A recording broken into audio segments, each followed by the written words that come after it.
Take a listen to this. You see, in 1966, when you were not born, the military made its incursion into the field of Nigerian politics for the very first time. The outcome of that coup tended to give the impression that some section of the country was hard done by, while some other section enjoyed some security. A lot of suspicion arose. I'm sorry, I can't leave it to play to the end before talking. Okay, so this is the only way we can make it happen. Okay, so this whole music in the background, emotional thing doesn't work on me. The idea that something makes you look as if some section were done by and all this English, that's not the point. It was an ethnic coup. There's nothing like it looks as if anything. Okay, I've had sessions talking about this thing. It was an ethnic coup through and through. Emotional music doesn't, all those lovely piano and strings doesn't change anything. You know, I like music, but stick to the facts. It did not appear. It is what it is, right? Everybody was talking about it. There had been a plan for Igbo domination since 1944, right? And a person voiced it in 1945. His name is Sidi Onyema. He said it in Lagos. The thing is always been there. By 1951, with Zik at the helms of affairs, NCNC began to push a unitary agenda. 1951. What happened in 66 did not begin in 66. It began long before then. And if you read this book, I'll mention the book, but you can always find it somewhere there. What's this book title? Why We Struck, by Adewale Ademoyiga. He mentioned that when Ironsi took power, that he surrounded himself with two groups of people. One was an ethnicity, the other one was a party. Adewale Ademoyiga said that what they had planned was to ensure that, you know, they would have revolution and so on and so forth, and there would be no sacred cows. Everybody would be the same. But what they discovered in Ironsi's case, was that he surrounded himself with one ethnicity, and he was pushing the policies of a particular party. That's exactly what he said. I remember now, so I'm quoting verbatim. And then he said the ethnicity or the tribe, actually is what tribe? The tribe was Ibo, and the party was NCNC. I just told you exactly what's in the book, so you can go and read it. The tribe, well, I'll use the word ethnicity now because I don't like using tribe for, you know, ethnic groups. The ethnicity of the tribe was Ibo, and the party was NCNC. That was what he was focused on. And even when you look at everything that led to what happened, unless you are not, I mean, you can be forgiven for assuming that, oh, it was an ethnic, what's it called? It was a revolutionary coup. I mean, you could be forgiven if you thought that. I mean, most of us probably thought that way.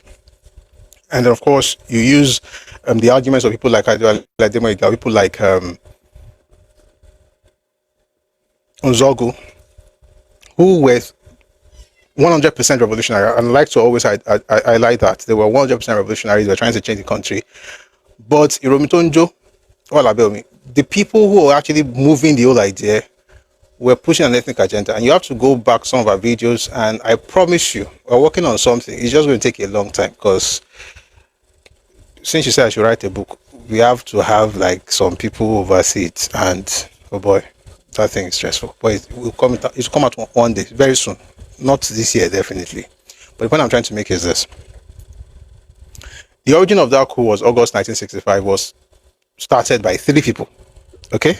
And I want to say this to people who are always shouting, go and read Adewale Ademoyiga, a book they have never read in their lives, by the way. But I mean, I love you. It was Ifajuna, Oji, and Okafor. They were the original planners, and the whole idea was to move in such a way that they will be able to achieve something on the 15th of January. Beyond just removing people in power, it was to actually install another person that people don't really talk about in Nigerian history. But all you have to do is to read and look at relevant books, and you find a particular figure that he wasn't as prominent in terms of what happened on the 15th, but if you go a bit deeper, you see him. And then I was having a conversation with one of my mentors today, he's a professor, And I was like, if you look at what happened on Friday, the meeting that Tafa Balewa had, or even on Friday, when Sheikh Shagari went to visit him and warned him to leave. The people were at the meeting after he had. He was with the barber. He cut his hair, but he had a meeting with people like Kingston Badiwe on Friday. That was in the daytime. In the middle of the night, he was taken away from his house. By afternoon, the NCNC, they were trying to make the same Badiwe, that's Otunba Badiwe, the Prime Minister of Nigeria. So the plan was to have an Igbo president, an Igbo Senate president, an Igbo Prime Minister, an Igbo GOC. At that time, they already had 3. The Igbo president was Nnamdi Azikiwe. The Igbo Senate president was Nwafor Rizu. The Igbo GOC was Aguiyi-Ironsi. They only wanted to add just one more person, and that would have been Otunba Badiwe, would have become the Igbo Prime Minister. So all we have is that all of us will just be serving the Igbo cause. And people know. People knew, because if you were in the parliament at the time, you had to have that conversation, because every other person wanted Bukadip Charima. So I just said all of that. I don't want to go deep into it, just to make it very clear that regardless of the music playing in the background and the idea of using big grammar, the idea that people it didn't look as if anything, it was an Igbo coup. And people should stop. Listen, young people are going to find themselves in this conundrum if the older people cannot just come out and say this is what happened, and stop all this flip-flopping. The Northerners don't have to hide away from the fact that the Northern counter-coup of July 29, 1966 was indeed a Northern counter-coup. Northern. All this seemed as if, I beg you. Again, I'm sorry, I'll be stopping and speaking. I'm sure we'll be able to work out an arrangement. Thank you very much. Tended to give the impression that some section of the country was hard done by, while some other section enjoyed some security. A lot of suspicion arose as a result of that coup. It was easy for everybody who watched to know that there was a possibility of a reprisal coup, and it actually happened. At the end of that first coup, an Igbo man emerged as the head of state and commander-in-chief. His name, Major General Johnson Aguiyi-Ironsi, was an Igbo man. He distinguished himself when he led the Nigerian contingent to the Congo in the time of crisis. He was visiting Adekunle Fajuyi, who at that time was the governor of Western Nigeria, the military governor. A killer squad from a particular segment of the country went to Ibadan to kill this head of state in retaliation for what happened during the coup. When they got there, they met Lieutenant Colonel Adekunle Fajuyi, who was the military governor, and they said, "Bring this man out. We want to kill him." And Fajuyi said, "No. If you want to kill him, wait until he leaves this place. He's my guest." And they told him, "If you don't bring this man out, we shall kill 2 of you." And he said, "Go ahead." And they killed 2 of them. That was a Yoruba man giving his life for an Igbo man. This is history. All right. Please notice trope. Okay, notice the pattern.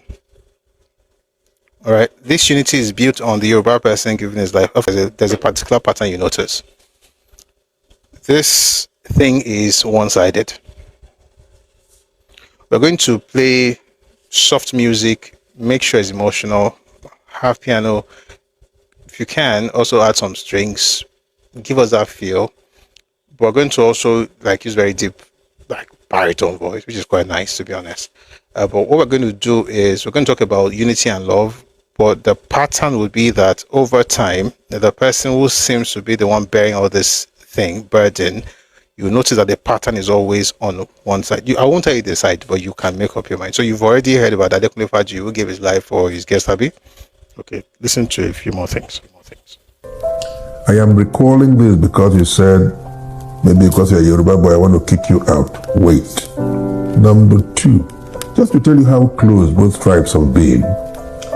The first indigenous Governor General of Nigeria, and subsequently the first President of Nigeria, was Dr. the Honorable Nnamdi Azikiwe, of an Igbo man. His best friend was a Yoruba man called Adeniro Ogunsoya. And because of Ogunsoya, he named all his children after Yorubas. Quote me. When eventually he passed on, all the Ibos in Lagos closed down their shops to come out and mourn this man. That's to tell you how close the Ibos and the Yorubas were. Now, if you ask me as an individual, do you have any politician you can say, this man is my favorite? I will say yes. There was one politician I loved a lot. His name, Chief Obafemi Awolowo, was a Yoruba man. He was the first premier of Western Nigeria. And there was something about Obafemi Awolowo that I loved a great deal. He was one politician who would tell you, I am going to do this. And he goes ahead and he does it. Not like a mere political manifesto, no. He means everything he says. At the time he said, I am going to bring television into Western Nigeria. He did. And when eventually he did, the slogan was, this is WNBC, WNTV first in Africa. Then we in the East established ours 1 year later, and we were saying, this is ENBC, ENTV second to none. You could see that there was competition to the very healthy one. But there was one thing that endeared me to Awolowo. When at a stage he said, I am going to bring free education to Western Nigeria from the first day you step into school until you get out of standard 6. He did. And all the people who were born in the West benefited from it. He never said, this is for Yorubas, this is for Ibos. No. He never did. So you know why he remains my favorite till date. Unfortunately, we never had him as a president. So if you turn around and say, I am kicking you out, I am a Yoruba boy, you'll be hurting my feelings a lot because that's blackmail. Finally, still on that relationship, when the Ibos were compelled to run out of Lagos because of the war, they left everything behind. At the end of the war, those of them who survived went back to Lagos, and the Yorubas who were there living with them collected their rents for the period they were away and handed the money over to them when they went back. One glaring evidence was the former vice president, who is dead now, Ekwueme. He got to Lagos and they handed the money over to him, rent for his house. A lot of people couldn't believe it when it happened. So you see, I love you a lot. Not just because you're a Yoruba boy, no. You're a gentleman from all what I have seen, and what actually informed my decision to say, I'd like you to get along with my daughter, is the fact that you happen to be a Yoruba man.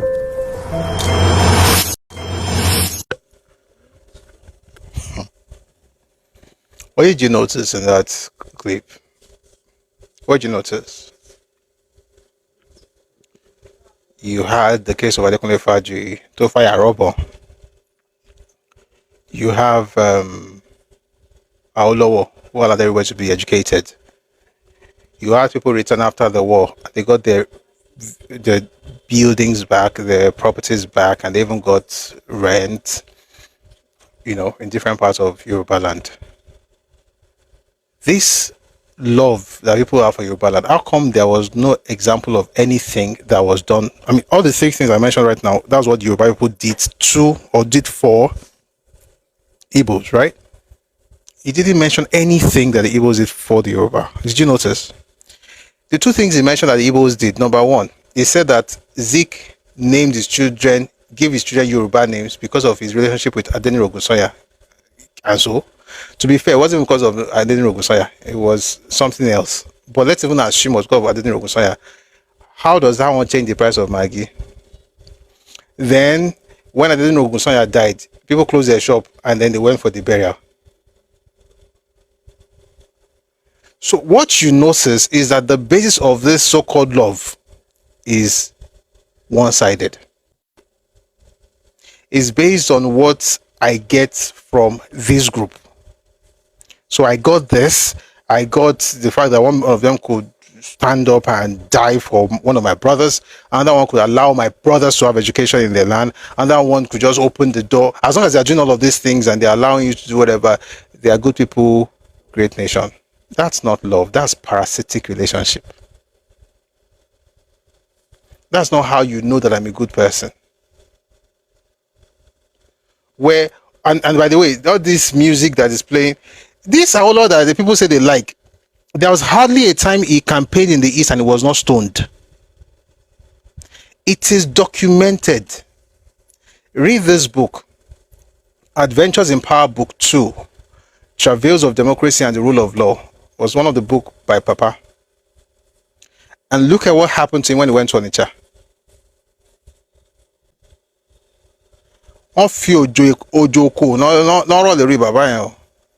And it wasn't once or twice. This is a regular occurrence. This great man that allowed everybody to have education in their land, all those things. This thing about someone said you are talking out of context, you are not thinking straight. Who brought this guy in again? Oh God. Here's the point. The whole idea is parasitic and also is about giving you this thing about, oh, we are one. We are not one. And I don't hate you for saying that. It's just a fact. If in your narrative you've not said anything that you did to make this relationship work, it's always about what the other person did, and that's why we are friends. You are not a good friend, even in real life. Let's say that you are the one who doesn't have a lot of money, and you have a friend who has money, and the reason you are friends is because he's been helping you out. You're not a friend. You're a leech. There has to be something you're also giving back. It doesn't have to be money. It could be that you maybe give him advice or give her advice. It could be that you help him out with certain things. You help them draft documents. You help them contact certain people. You link them up. You provide networking opportunities. There has to be something you're also bringing to the table. You can't have this thing of, anytime I need help, he always comes through for me. He's my good friend. That's not a friend. You're a user. Meanwhile, this same person who is giving us very beautiful, music. Take a listen to this other clip he did. The Igbo man wants to dominate you. The Igbo man wants to take you over. Let us be honest and speak truth to ourselves, so that God who created us will look at us and say, yes, these are my children. The average northerner does not like to operate beyond his natural habitat. Same applies to the Westerner. Do your youth service in the East. Distinguish yourself. You get employed. The average Northerner, the average Hausa and Northerner doesn't like to move beyond his place. The average Westerner doesn't like to move beyond his place. People say these things. How does it sound to them? What do they think they're trying to communicate? It's not the only one. Young people say it's old. That's another thing. And it's a sad thing. You have a lot of respect for some people, but Haba, you listen to the illiterate, it says the same thing. You listen to the PhD holder, says the same thing. The elder said the same thing. Average Joe says the same thing. You're like, this is a cultural issue. What do you mean the Hausa man doesn't like to go beyond his place? The Hausa man has been doing business with Yoruba people for more than 500 years. You're saying he doesn't go. Where did he do those the deals? The reason, see, there's a problem, there's a major issue, and the issue is an issue of narrative, right? People go beyond their places, they just don't come to your place as much. And you don't go to their places because of the reasons they go to your place. Let me say something. A Hausa man, and I'm not Hausa, clearly, I'm Yoruba. I mean, I say clearly because, I mean, I say it every time. I mean, I think people already know anyway. I'm going to change, I'm trying to switch the audio source. So that's why I'm a bit distracted. Just give me a second, please. The Hausa man, right, he travels in search of opportunities. Okay? And it's a human reality. And I'm going to say this as softly as I can because it's something very touchy. But we'll say it. We'll say it. So here's the thing. Migration is a human reality, right? People travel, people move around, okay? And for the most part, I mean, there are several reasons for migration, clearly, but one major reason is for economic reasons. People travel, they go where opportunities are abundant, right? Or, let me just say it this way, they go where there is opportunity, or where there are opportunities.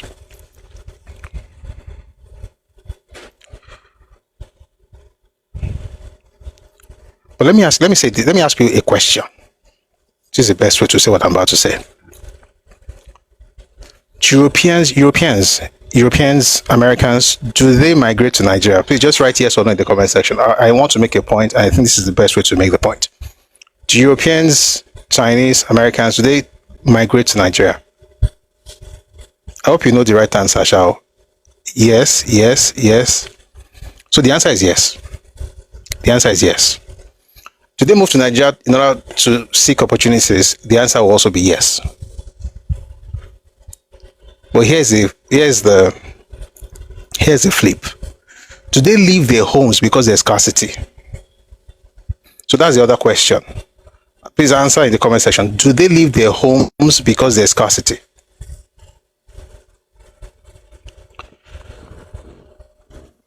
No. People go where opportunities are. That's true.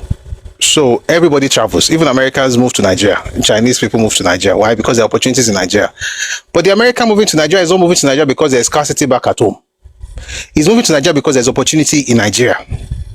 He can decide to stay back and, just decide not to take advantage of the opportunities. That is loss. But it's not because something is pushing him away from home. Do you get the point? Yoruba people live outside Yorùbáland. They are looking for opportunities. Hausa people live outside land. They are looking for opportunities. What you will not see is, as a person who has to escape scarcity, moves to other people's places and tell those people that you guys don't travel as much as I do. Who told you that you came here because I invited you? You came here because something is chasing you away from where you are, or from where you were. And I'm trying not to mention any ethnicity. I'm just making a point. Whenever you hear people go around and say things like you don't travel, and they say it a lot. One clown was talking to me on Facebook the other day and say you have never been to the East. I'm like, is there like a prize I get for traveling to your region? Interestingly, I've been to the region. I've been to 4 out of the 5 states. I think I've tried. 4 about 5 is 80%. But I would like to visit the airport here as well. It would be lovely to also go to that place.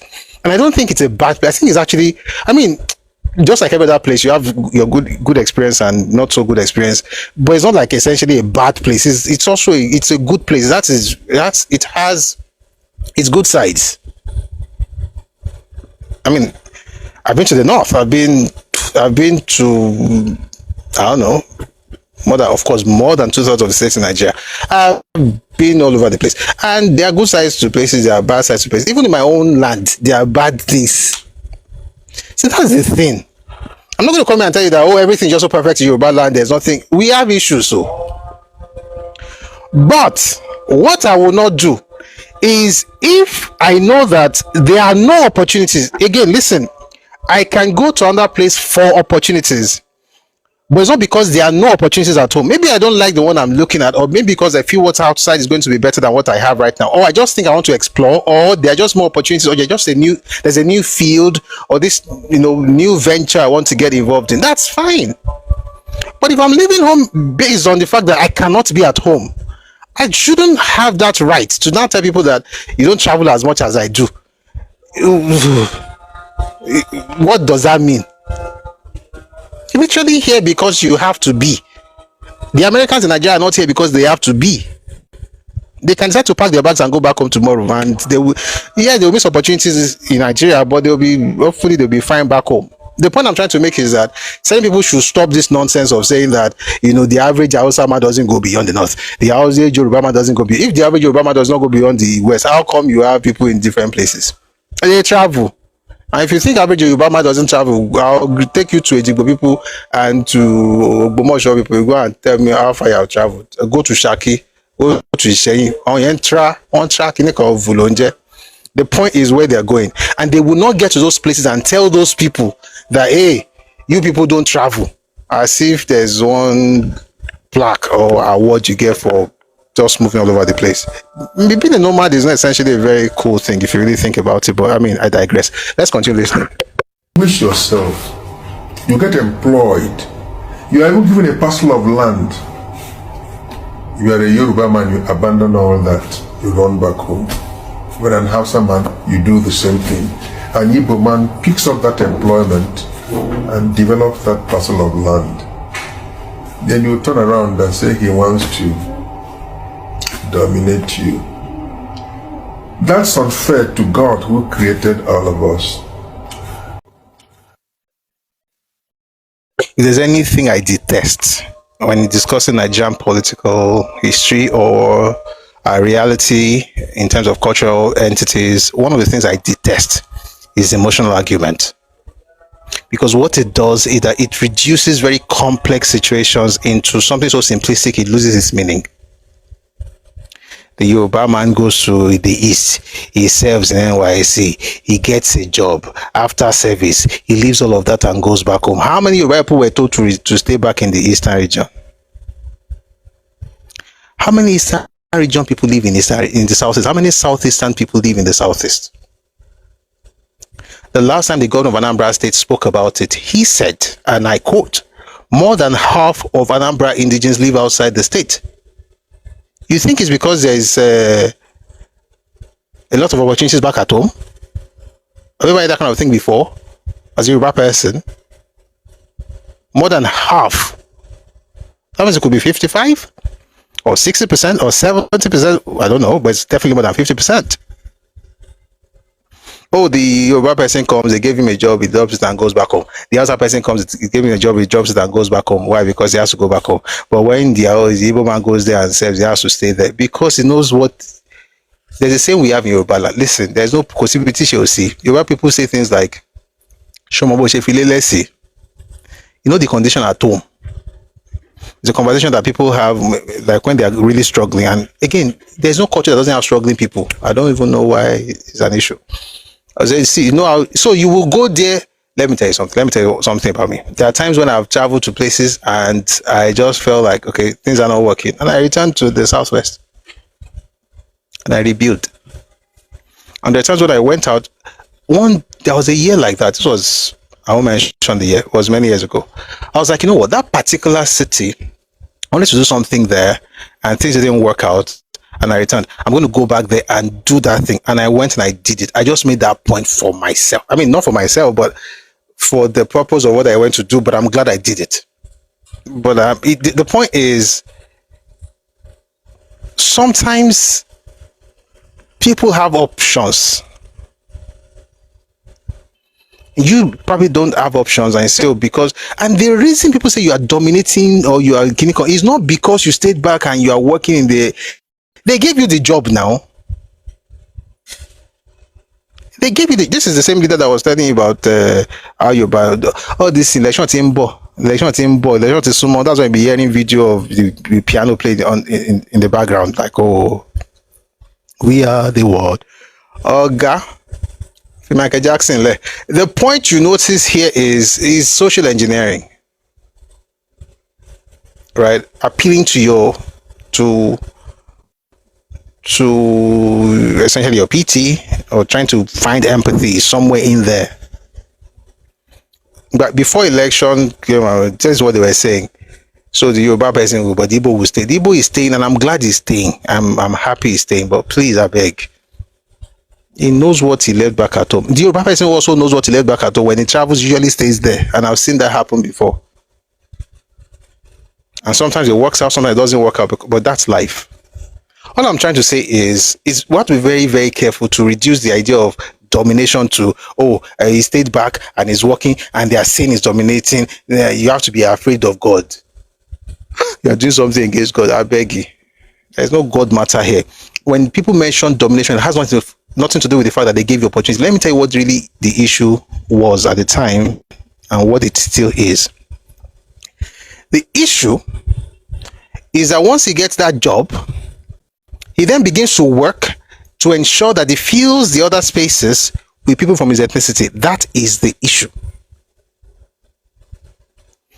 And as it was back in the day, so it is today. I've shown you screenshots of WhatsApp group messages broadcast. So people are saying things like there are vacancies in Lagos, but the person that's to get that job must be Ibo.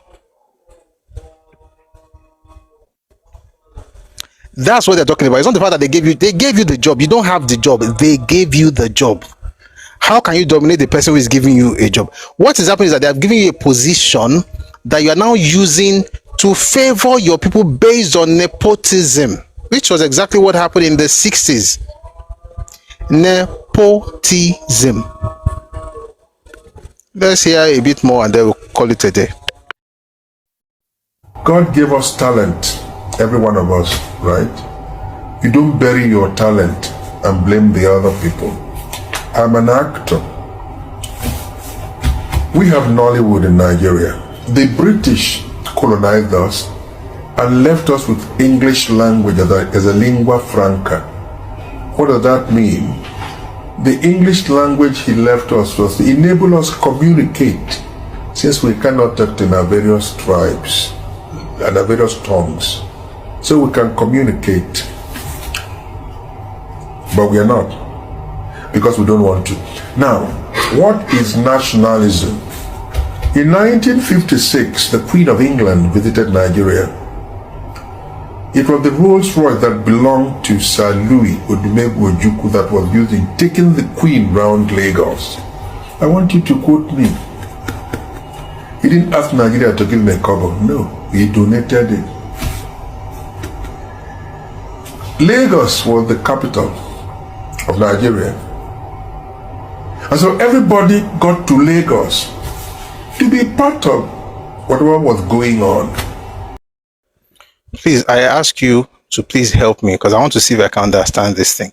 How did we get from we are speaking, I'm an actor, we have English, you are speaking English language because your Igbo left us with English language, and then Ojukwu gave, I'll even find that stuff, gave Ojukwu Rolls Royce. Please, if you find the connection, I beg in the name of God, please let me know. Yes, so I'm looking for it. I want to read. Thank you very much, Ogade. I will still mention it, but my own point is even how then take relate. Number.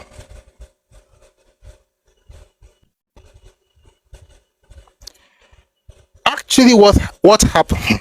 No, my own shame. What's up? Number. There's a myth which is also being propounded, essentially being propagated by this man, that the Queen borrowed. I want to find you the source before I say it, because number one, there's no connection. I don't know how you got to the fact that the Queen borrowed the car from Ojukwu and he did not collect money. The vehicle was, this is from Auto Josh. I just saw a website. The vehicle was originally commissioned by the eccentric Armenian British millionaire Noble Gulbenkian in 1952. Shortly thereafter, it was purchased directly from the UK by the then Emir of Kano, Abdullahi Bayero, who reigned from 1926 to 1953. Following his passing, the vehicle was inherited alongside the royal stool by his successor, Alhaji Mohammed Sanusi I, the grandfather of the former CBN governor, Muhammadu Sanusi II. During the Queen's extensive 20-day tour of Nigeria, she spent a dominant portion of her itinerary traveling across northern territories, including Kano, Kaduna, and Jos.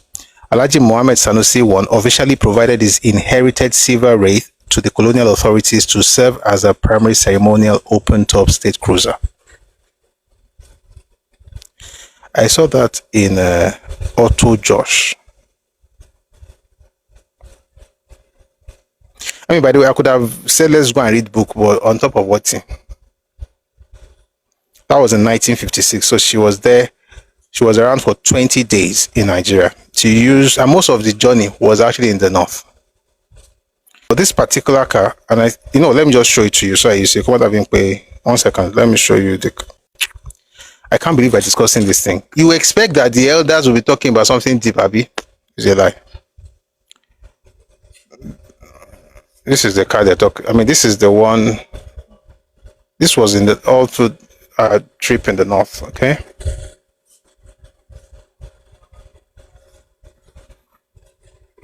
But again, my question is, how this thing take relate to the fact that they speak English?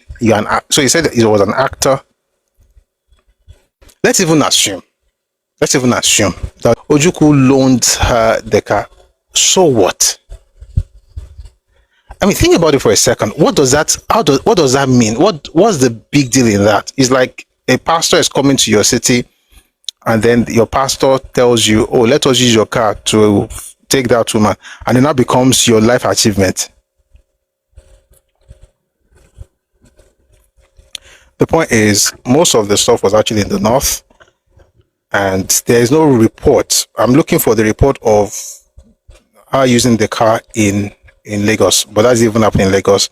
Although she visited Enugu, and she must have used Ojuku's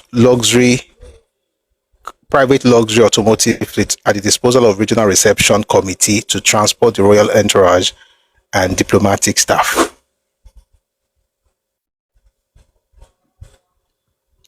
But my question is this: let's even ask again, like I said, because again, I mean that would be a good thing, right?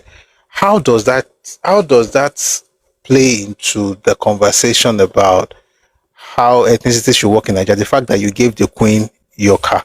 Let's even assume it was your car. So let's agree. Let's forget about the north. There was a northern issue there as well. But what does that matter? Like, how does it matter? So again, I don't know the basis of what he's trying to say. I have an idea what he's trying to say. I won't say it because it's atama, and it's to prove superiority and tell people that you're not actually, trying to dominate or whatever. But long suffering. Let's finish this thing.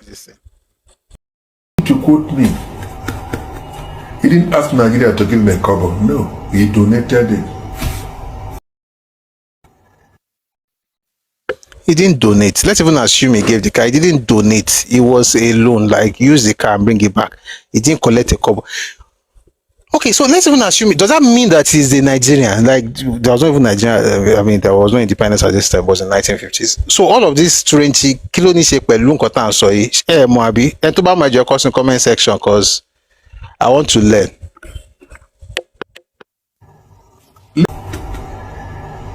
Lagos was the capital of Nigeria, and so everybody got to Lagos to be part of whatever was going on. You get a slice of the cake if you like. Because of political differences that have their reasons, by the way, our brothers who are Yorùbás now turn around and say that we want to take over their land, we want to dominate them, we want to. The Igbo man never occupies anybody's land. The Igbo man is enterprising. That is his nature. He comes to your place, he begs you to permit him purchase a little parcel of land. You sell that parcel of land to him. He develops it. He wants to trade. So what does he do? He moves around the community. He finds out what the people need that they don't have access to. He sets up a small store and begins to sell those things. And before you know it, he expands that store. This is the Igbo man's life up till this moment. There is no part of the world you go to that you don't find Ibos. There's none. And by the way, wherever you find them, they're very progressive. Extremely. As a matter of fact, only a few days ago, it was announced on the CNN that of all the black immigrants to America, the most successful are the Ibos. Oh, shock me back on. There was no such report.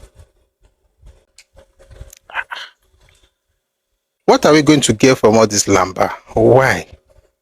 There is no such report that Ibos are the most successful guys in America. There's nothing like that, though. I know what the answer is, but I would love to play it so that you hear it yourself. Because if I say it now, it will be my word against is. But then again, here's the point. So from everything you just heard right now, what's the sense in it? Like, what's the take home? So that doesn't look like an insult. What's my take home? That he's a trader. He finds what you are selling, and then he sells it to you, and then if he starts making money, and after that he's dominating. Again, the idea of domination has nothing to do with people selling. Listen, you sell in people's places because they want you to sell there. If they don't want you to sell, they will make the place hot for you. It happened in the north. It happened more than once. It happened more than twice. They will make it so hot. You won't be able to say like, all this I can enterprise. This is when you have a conducive environment. That's why you can actually show your enterprising nature. If you say you do have it, that's okay. But you're gonna have to have a conducive environment. So when people talk about domination, it's not about that you sold something. You see, all this thing about bought land, you're just loud for nothing. At last, you bought a quarter of a plot or a half. You know, Lagos is a crazy place. You can sell half plots.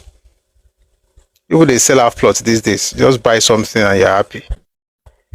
1 second though. But when it comes to,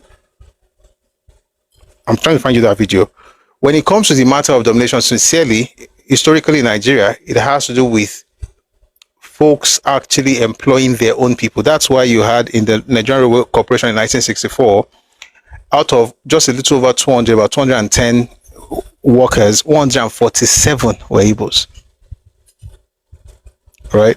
There was 70% of the Nigerian Port Authority, about 70% of the Nigerian Airways, 21 out of 29 top senior staff members of Yabatech were Ibos.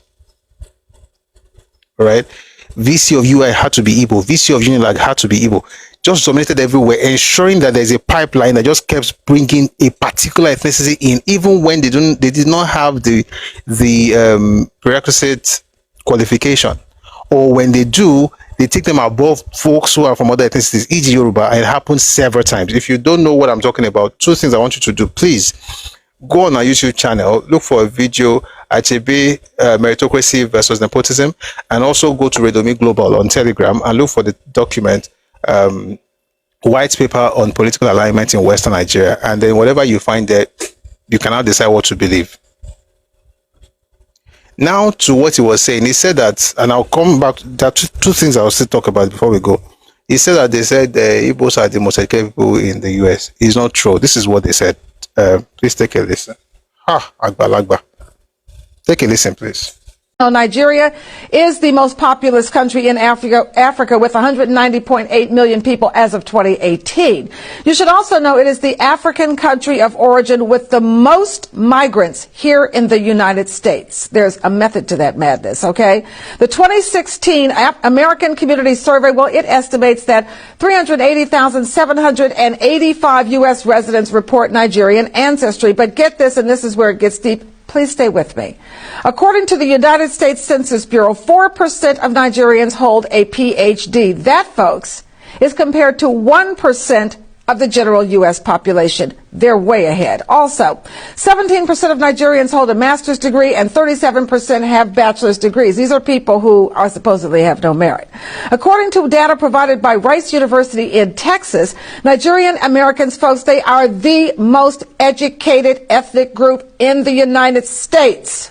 Sounds like merit to me. According to the Migrations Policy Institute, 29% of Nigerian Americans have graduate degrees. That is compared to 11% for the overall American population, ahead. And a minimum of 4% of Nigerian Americans are also PhD holders, folks.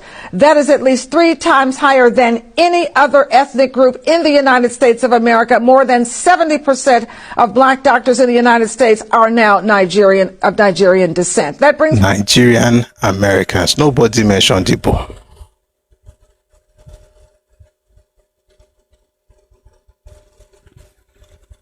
There are things you want to say, just like this is where. That's the video I was referring to. There is no video on earth. There is no place in America where they tell you that the most successful people in America are Ibos. But why do people like all this unnecessary "I'm better than you, I better pass my neighbor" mentality? Talking about Nigerian Americans, Nigerians in America, it's not about, they don't even do, and on this particular matter, it wasn't about a particular. Lastly, let me speak to this thing of somebody finds opportunity and takes coverage. I talked about it the other day, but I was not on camera, so let's talk about it today. And I'm not going to use Yoruba philosophy because it's not be fair to do that. So let's use philosophy of some other group, but something we can all learn from, right? After all, China went to China. What did China do? China went back to China. So let's look at the Confucian hierarchy. Of course, Confucius was a Chinese philosopher, fantastic mind, and he propounded some theories, and his philosophy is still what undergirds the development or the structure of China even today, right? After, so many centuries. So he did something quite interesting. He talked about the 4 occupations, and then he created a hierarchy which is still present in the Chinese society. So you have 4 groups or 4 occupations. The first one is the Shi. These are the scholars. There's a scholar official. So your official in government, person who works in the state or in civil service, is also supposed to be very educated. And that's why they do a lot of exams now to get into positions of authority in China. That's how it is in Chinese. It's actually the Confucius model. The idea basically is that he's the one at the top of the ladder, the statesman, the scholar, the educated person. So if you're leading the people, you are educated. You're not just telling you are doing market to market. You're actually somebody who can actually express yourself and actually propound theories and express your ideology and be able to actually lead people and make sense. Okay, so those people are called the Shi, the scholars. Stay with me. Following the scholars are the Nong. Those are the farmers. They feed the people. They produce the food that people eat. All right. So you have the scholars, who are also the state officials, who are also the ones leading society. But just after them, you have the farmers who ensure that everybody eats. After the farmers, you have the skilled artisans. They are called the Gong. They're the ones who are innovators. They're the ones who produce the goods, the materials you need for your daily life. They're the ones that innovate, they invent, they produce things, right? So you have the scholar officials or the scholars, you have the farmers, then you have the skilled artisans. After those ones, you now have the merchants. They are called the Shang. See, those merchants or traders or middlemen, they're actually not very respected in society, in the Chinese society. They are looked on as people, they are often viewed with suspicion, and they are seen as parasitic because profit is their main goal and they do not create new wealth. In Chinese society, the person will know book, will feel lead, not just book smart. So you're book smart, but you're also, you know how to run things, is at the top. The farmer who can feed you is next. The skilled person who innovates is the third. Underneath everybody is a trader. None of them is unimportant, just to be clear. Everybody is important. But this thing where the person who is selling things is telling everybody that he's selling to, that is the one that has sense. Doesn't he look like he has sense? So, right? He's trading. He's a middleman. He's not producing. He's not manufacturing. So the third guy, the skilled artisans, will be when they become big, they are the ones you call Manufacturers Association of Nigeria. They're the ones that will make your cars, right? They're the ones that will build your phones and stuff. It's not about trading. It's about innovation. And even he is considered less than the farmer. How is it that we have a group in Nigeria who makes it look as if trading is somehow the most important thing in society? It's a very warped way of thinking, not just in China, but even in Nigeria. You're trading. If you stop trading today, the entire space will feel it for like a week, and that is over. People will feel the gap. Why? You are not the ones producing. People need some humility. You're literally at the mercy of the people you're saying to, if what you're doing is trading and not the other things that people say people do. But you get the point. If you're trading, you need those people to sell to. You're good, and there's nothing wrong with trading. Although people in China will say, oh, it's just about profit, because he's not producing anything. He's not creating new wealth. He's just the middleman between this and that. So just to be clear, we love everybody. But the fact that a trader will be the one telling us that because I trade, I know how to do things. And trading is not business. But trading can be part of business. And there's nothing wrong with trading. And you can move from trading to business. Like Dangote. Dangote started as a trader. Okay. But when it comes to business, there's so many moving parts. And many more moving parts, and I've mentioned it several times. Of course, I'm not doing economic class, but we all can look for the difference between those words: trade, business, commerce. They are different things. All of that to say that, regardless of what you are doing, people should just really calm down with all this thing. Like, I can sell, I go to places, I find opportunities, and I sell. Okay, so what? What have you innovated? Nothing. I just shouting pot. All of that to say this, and let's wrap up by saying this. I want to thank Chief Edochie for the other video, the one that has music background. But the point is, it doesn't really mean anything much. Why? Because the basis for the unity you're espousing is parasitic in nature. It depends on one of two groups to constantly supply something to make it work. That's not a sensible relationship. There's no give and take. They just give. The day the person cannot give, maybe for whatever reason, he has family, he has bills to pay, he shouldn't have to go to school, but he can't help. At that point, he becomes a bad person. That's not a relationship now. You're just dealing with a leech. So no, we don't have that. We don't want that kind of unity, and we don't have to be one. All those is unnecessary. We are different people. We should do well as individuals. We should collaborate. We should have unity of purpose. This is what we want to achieve, then we can all do it together. There's nothing wrong with that. But this whole idea of we are one, and then I say, okay, what do you bring to the relationship? As long as you are doing something, we are one. I beg you. Let everybody rest, and may God bless everybody and bless all parts of Nigeria. In Jesus' name we pray. If you think this is tribalistic, there's something wrong, and it's not here. But you can find out where. May God give you understanding.